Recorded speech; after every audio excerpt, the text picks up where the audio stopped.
Jello Beats, holla at me.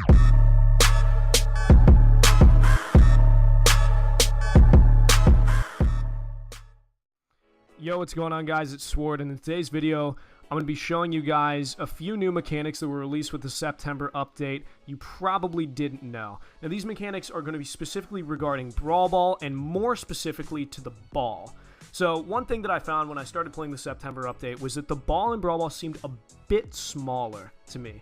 And, you know, I thought to myself, well, if the ball is smaller, then the hitbox of the ball might be smaller. And that's exactly what ended up happening. The hitbox of the ball in Brawl Ball is now smaller, which allows you to do some pretty spooky things, I'd say, in-game. So I'm going to be highlighting two of these spooky things that you can do and showing you guys exactly how you want to do it. So let's get right into it.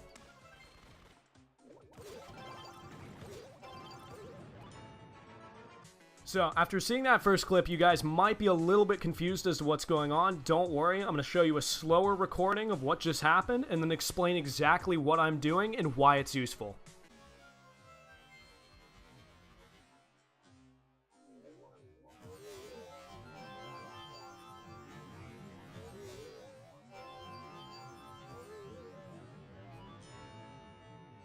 So after seeing that clip slowed down again, I hope that I can explain this to you guys a little bit better. So what's happening is I'm positioning myself close to the enemy brawler, and then dribbling or passing, it doesn't really matter, whatever you prefer, passing as soon as I get close enough to them where I feel like the ball is touching the beginning of their hitbox. I pass or dribble the ball, and it's going to end up going straight through them. There are one or two exceptions to this, and I'll show you that, but for the most part, this will work practically every single time. The usefulness for this comes when you're either playing a Mortis or when you're trying to shoot the ball, and you have somebody in front of you. You may be like, oh, I'm not going to make it, I should try to walk it in, but with this newfound knowledge, I hope that you guys can make your shots more often. There is one exception to this, and that is if the person you are trying to dribble through has their character turned around and you try to dribble through them, they will end up catching the ball. I don't know why this is. I figure it has something to do with how the hitboxes are set up and, you know, when the game decides whether a character has caught the ball. But if your opponent is turned around, not facing you, then they will catch the ball. So you want to try to manipulate their movement into them being able to face you so that you can try to pull this off. I'll show you a clip showing that this doesn't work right now.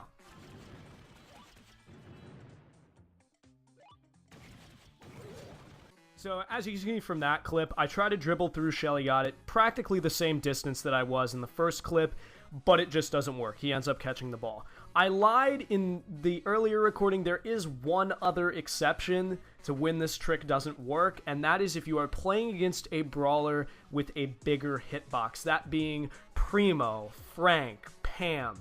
I think that's actually it. So those three brawlers, they have a bigger hitbox. It is much more difficult to dribble through them. I have some gameplay here to show you guys of me attempting to dribble through an El Primo and just absolutely failing. It happens the same way with Frank, happens the same way with Pam.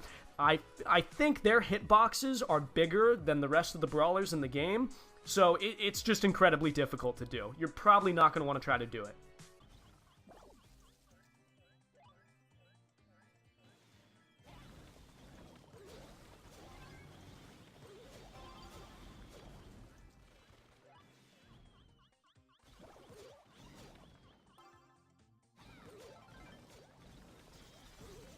You can see from those clips, I really wasn't able to dribble through the Primo well, so it's not really recommended that you try this trick on any of those tank brawlers that have a bigger hitbox. So the next thing that was changed in this update was the ball's rolling patterns. I guess you could call it that. It's how quickly the ball comes to a stop. I'm going to show you two clips here of the ball being passed and the ball being supered. And if you guys remember, before the September update, the ball would come to a rolling stop a lot slower than what it does now.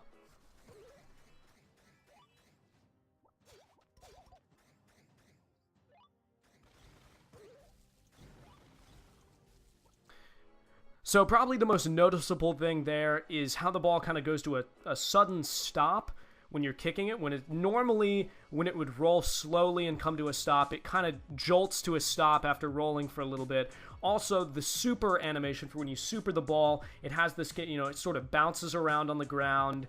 And you can see, players really can take advantage of supering the ball now because it's going to travel a little bit faster than it was before.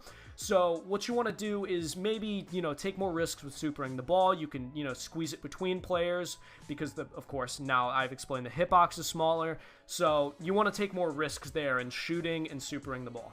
So that's pretty much all I have for you guys. I hope you guys enjoyed this video. If you did, drop a like, comment, subscribe. Enjoy this little gameplay that I have of using this trick one last time on Shelly God. I'll catch you guys in the next video. Peace.